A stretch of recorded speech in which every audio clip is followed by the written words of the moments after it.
I have found that by laying the pen parts out in order like this, it sort of helps you to familiarize yourself with the way it's supposed to go together later, and that way there's less of a chance that you're going to press the pen together wrong, which I have done.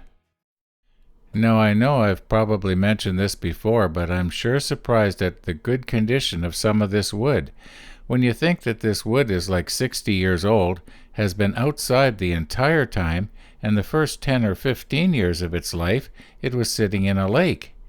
You know, that sure says a lot for that cheap spruce lumber. However, even though it does seem to be in very good condition, I can't help but notice that it is very, very light. So that must mean that it's got a lot of air in there.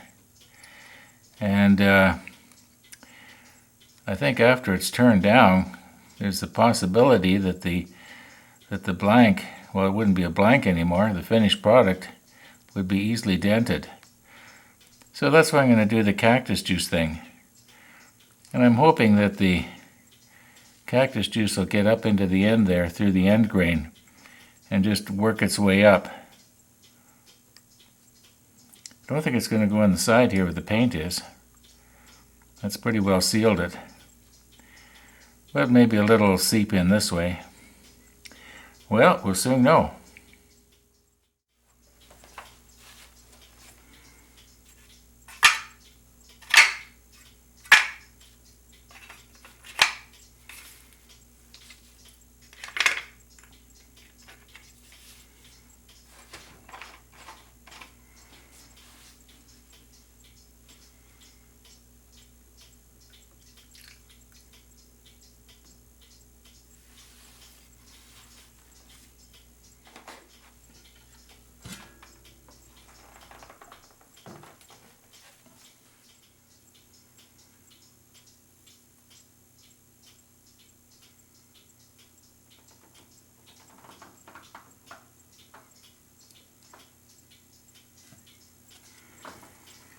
I'm always amazed that I can get that in without spilling it, because I'm sure not as steady as I used to be.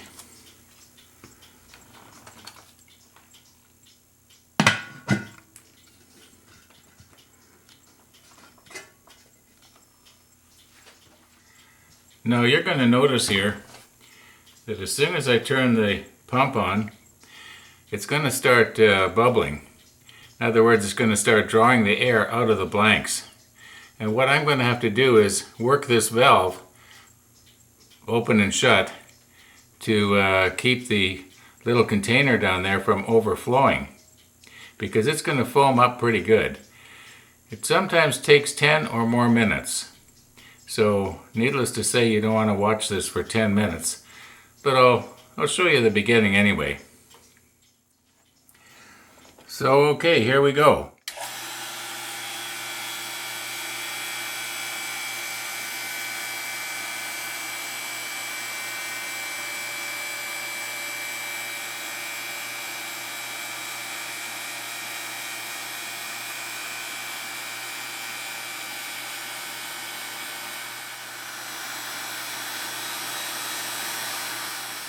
Well, that vacuum pump was making so much noise I couldn't tell you what I was doing there.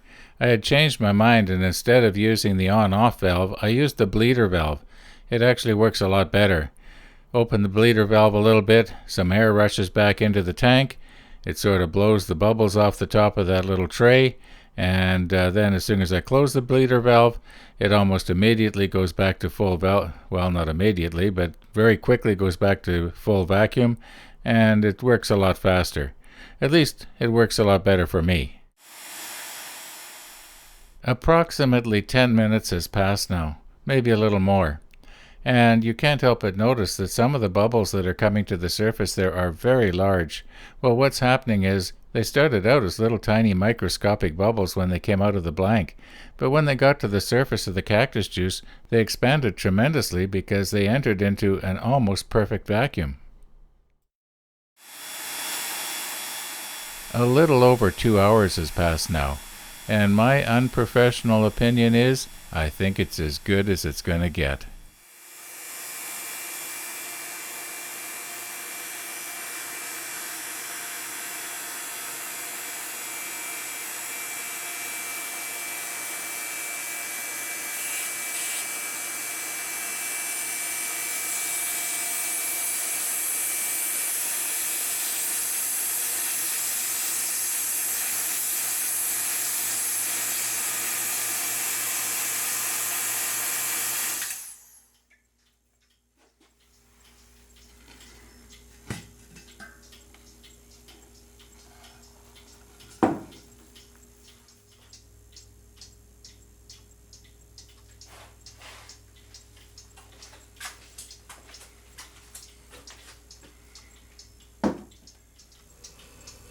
Now I'm sure you recognize this as a hydraulic cylinder.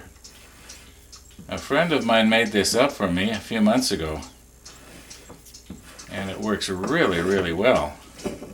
The only modification that I made was I filled that with solder, and then I drilled a very tiny hole in it.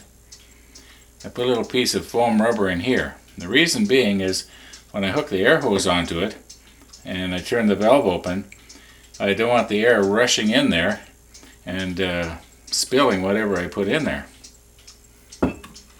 So let's put it in there without spilling it. Maybe.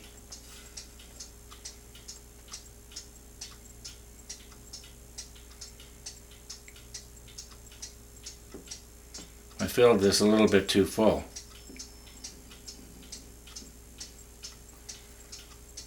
Okay, now I'll just keep it level.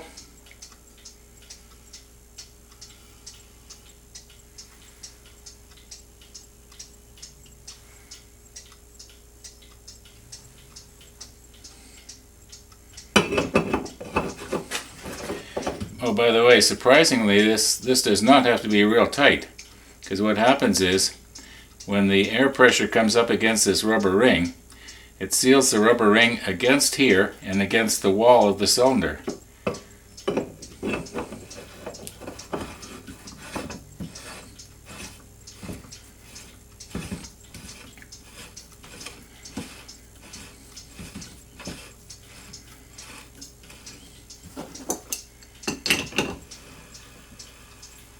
I think one more turn and should be about it.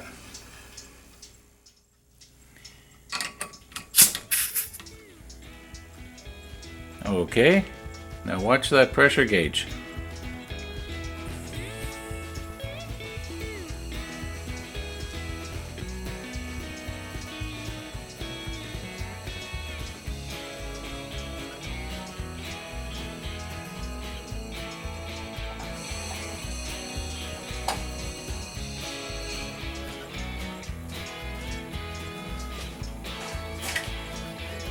So that looks like it's almost 9 times greater than it would be if I didn't do this. So we'll leave this overnight now, and we'll see what we've got in the morning.